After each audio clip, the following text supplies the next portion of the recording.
Get ready for the Terry Podcast, where real conversations meet in the middle. Now, here's your host, Terry. Once again, welcome back to the Terry Podcast. I am your host, Terry. So nice, I had to say it twice. Thank you for tuning in, guys. Today is a special day. It's my birthday. So this show I'm doing is on my birthday because I still feel the need to, talk about issues that concern our neighborhood.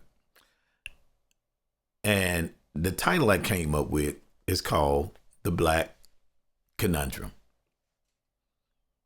Meaning we have problems that we don't have plans for. I was online and there were two people, one I knew and one I did not know. And when I put up something talking about how black folks get tricked during election time, one lady, "Oh, so you for Trump? You don't like Kamala?" Let me say it again. I don't have a candidate here. I don't have a dog in the fight. What I want to hear from both candidates is policy. Okay? I want to hear policy. When they did the RNC, the Hulk Hogan ripping the shirt, the DNC, John Legend, if you don't like the world you're living in, yeah. Okay, cool. Lil John can, yeah. Okay. Dirt, wheeled out Jesse Jackson, Bill Clinton, the Obamas. Hey, it's the BET Awards. It's the Essence Awards. But when all the smoke clears, what I do want to hear from the Democratic side, because again, let's face it, the Republican is not my party as a black man. I voted for Obama twice. So for 8 years, Nathan. He did Nathan. Remember that word, Nathan. The Democrats, Nathan, in the midst of us being shot down by police officers. Nathan was done for us. So again, I'm asking the Democrats for policy. Policy. That's all I'm asking for is policy. Now, if you don't know how strong or important having an agenda is, I'm right here in Memphis. Paul Young, our mayor, becomes mayor. Crime is going on everywhere in the city of Memphis. But for some reason, they have a liaison in his department for the LGBTQ community. So somebody had an agenda. Because that person is going to report back to the mayor, "Hey, mayor, this is what's going on in that community. They need funding for this or that." Topeka, Kansas. "Hey, if you're an immigrant and you can get a visa and, by hook or by crook, we're going to give you $15,000 to relocate here. And you'll get a $50,000 a year job doing construction." That sounds like somebody got a plan. Because you could take those same programs and help youth, help young people, in my community, along with other communities, to start training them. So we have, for infrastructure, we got it right here. We don't have to bring immigrants here to build. But for them, that's a come up. And for you, it's cheap labor, because if it's a $50,000 job in construction, it's really probably paying $100,000, $150,000. But you'll get the immigrant over because he's not going to complain. But let me play some for you. I hope I'm in the right spot. But a lot of my policies were targeted towards people where everybody is. Sometimes we just didn't go around advertising that because black incomes went up.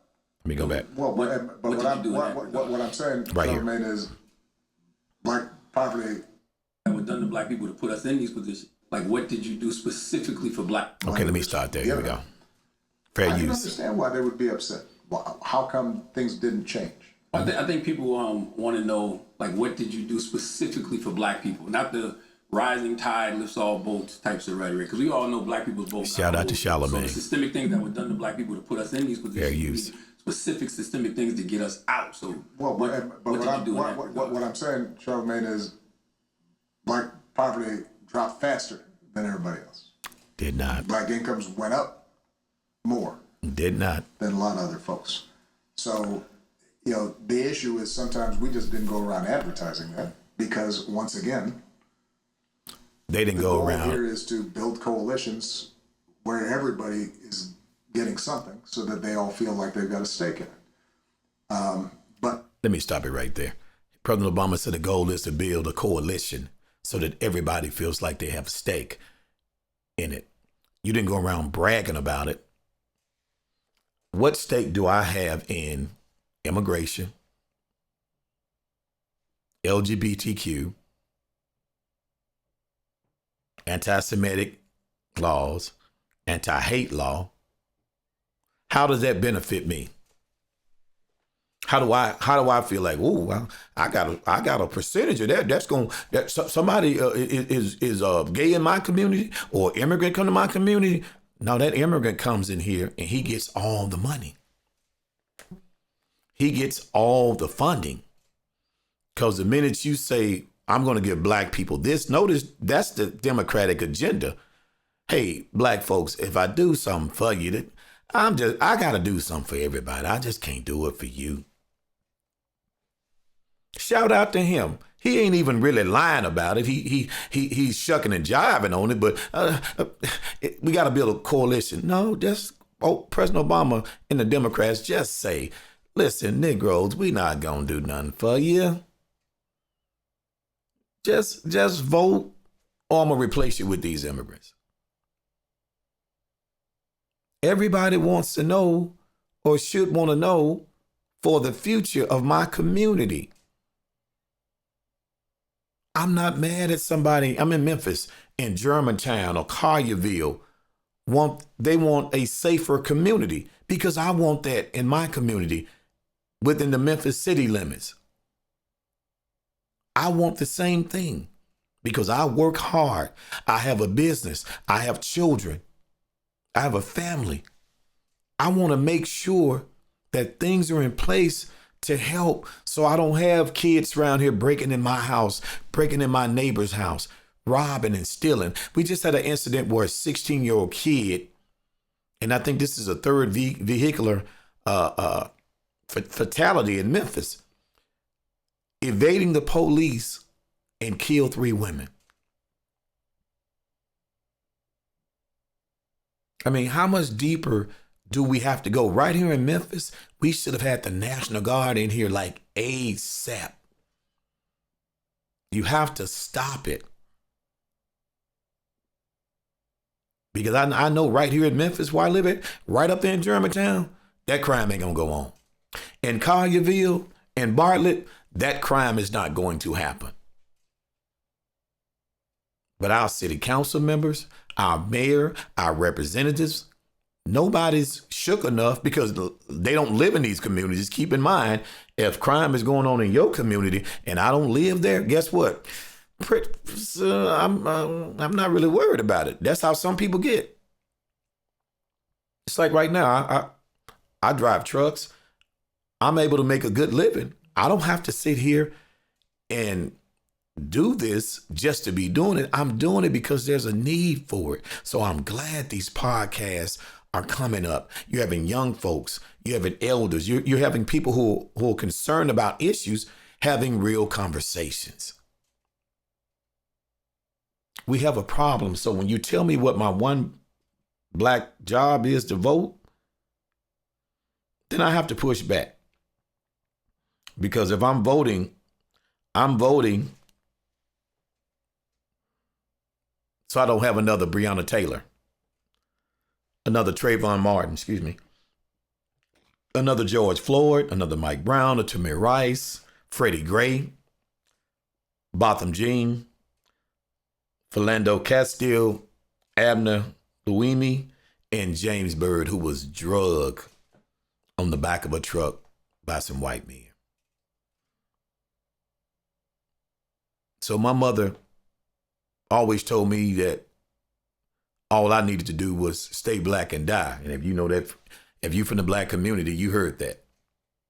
That was your job, to stay black and die. Not your one job was to, your one black job is to vote.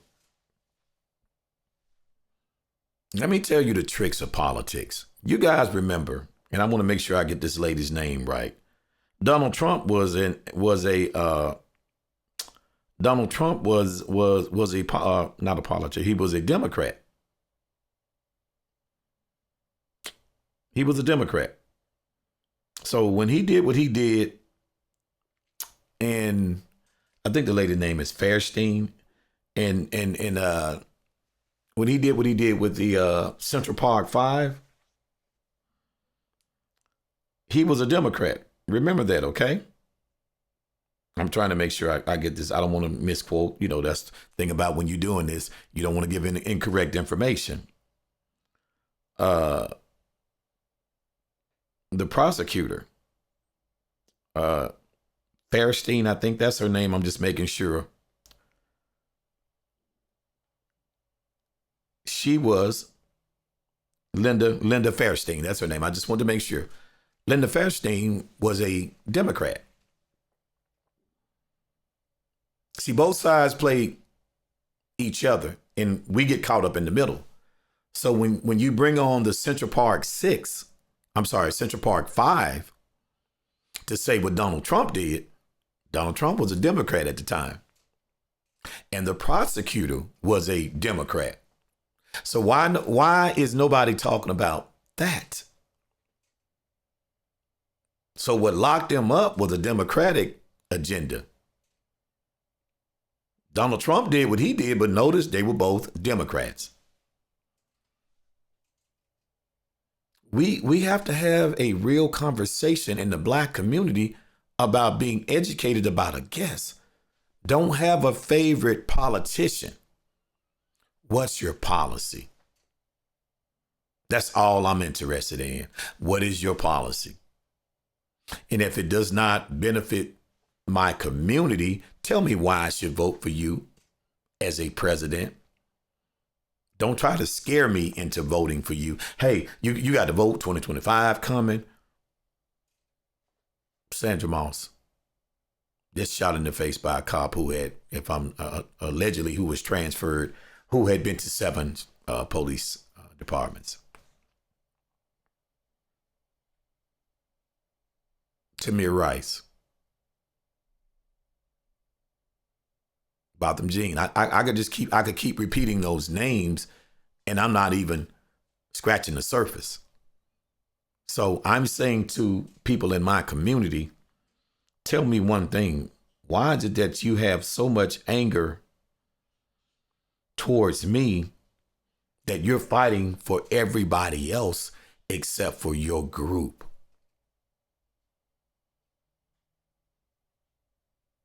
I don't understand that. And why is it that your vote does not require a policy? I just told you, Topeka, Kansas, 4 immigrants. Right now in Chicago and New York, they're taking care of these immigrants. There are people right now in LA, you got Skid Row, kids living out there. Because I think one kid was on doing an interview. They said, why aren't you in school? I can't go to school because if I leave, somebody's going to steal our stuff. He's living in a tent. Right here in Memphis, I drive down Lamar and Getwell, look up under the bridge. It's people living up under the bridge.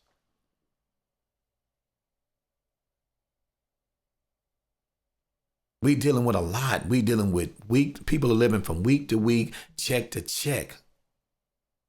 You ain't got no neck no more. It's week to week, check to check, trying to survive in this world when this government would just throw money everywhere. $400 million? That money could help so many people get their lives back together. But yet you'll bring a person over who's getting unearned benefits. I'm going to say it again. I don't have a problem with immigration. I want it to be legal. I want it to be legal. So I'm not going to do this infighting like I saw Luke Skywalker, the rapper, talking about Tariq Nasheed. Luke, word of advice, Tariq is a real rider, been doing it for years. You're not. You have an immigrant background and you're showing it. Because the comment that you made about the man was so out of pocket. Check these folks' background. When you hear them talk reckless like that, they're probably an immigrant. So when they speak about us saying something or speaking out, check his background. If I had a problem with Tariq, I could DM him and chop it up like two black men. That's what we do in our community. Foundational Black Americans, we chop it up. I wouldn't go online and go after Tariq like that. I wouldn't. Because now what's your agenda? What is he saying wrong that we can't discuss over here first?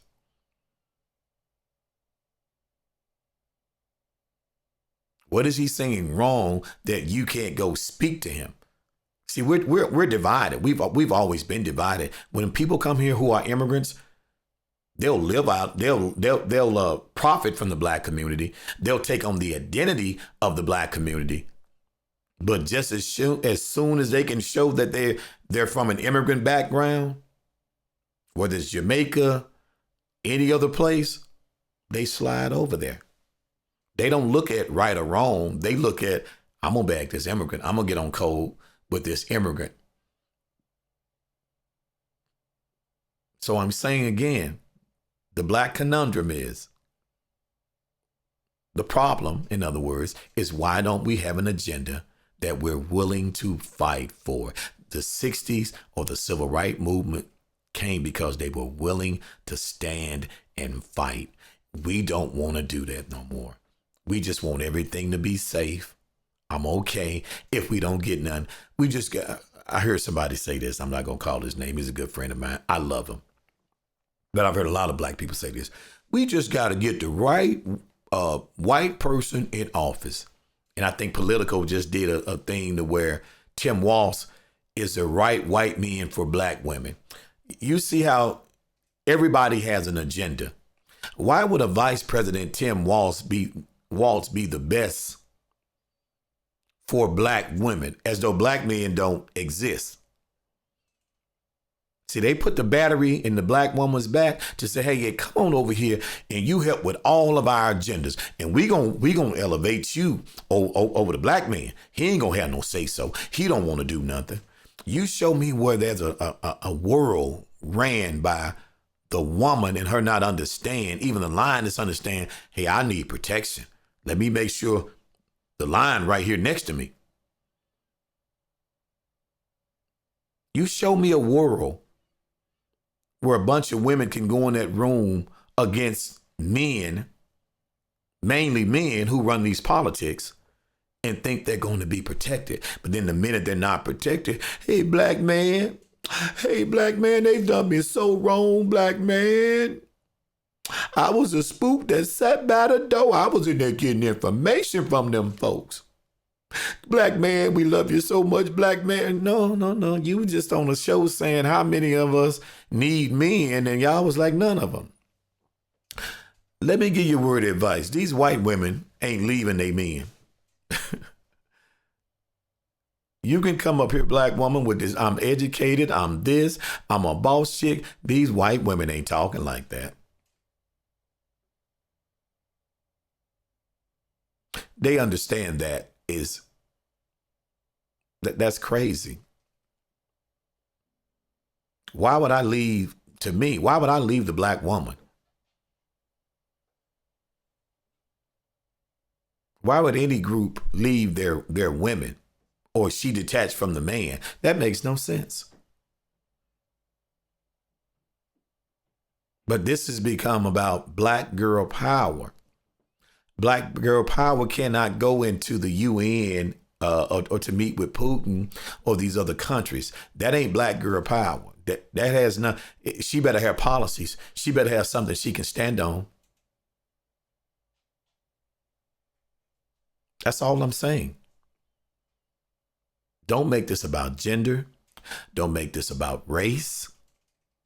Make this about policy, because at the end of the day, the politician is going to get in there and they're going to do what they do for themselves and the lobbyists and the corporations.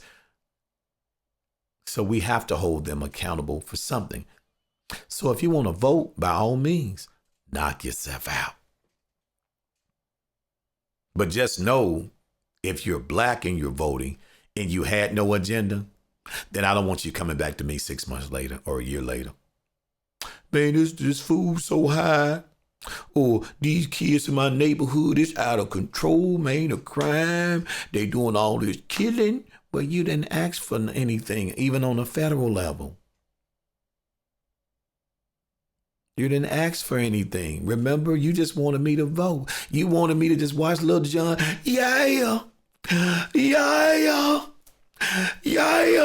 Just vote. Yeah. That's all you wanted to do. You were so happy to give your vote up. You were so happy when Obama spoke. You were just so happy when Michelle spoke. You were just so happy and motivated. I'm going to vote. I'm going to vote. What are you voting for? I don't know. I just feel so good, and I don't think it's gas, but I'm going to vote. I'm going to vote. My ancestors fought for this. No, they didn't fight for you to just vote. But look, let me get out of here. Thank you guys one more time. And for all the people who have called the inboxes, who inboxed me about the show, thank you so much. And hey, let's make a difference. Okay? Let's make a difference. This show is about where good conversation meets in the middle to get an understanding. As in parting, I leave you to say good night, and I am gone. Good night. Oh, that didn't go right because it's daytime. But y'all know what I mean. I'm out of here. I'm silly.